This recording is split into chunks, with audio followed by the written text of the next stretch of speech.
Kala ko'y di pa handa, muling tumibok ang damdamin. Ngunit bigla kang dumating sa buhay ko.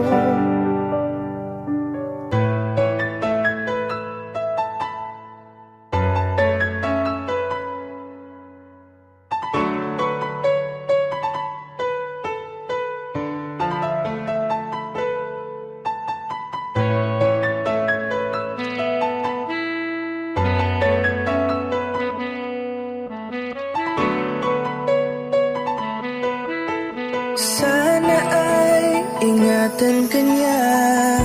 Hindi ko kayang makitang lumuluha ka.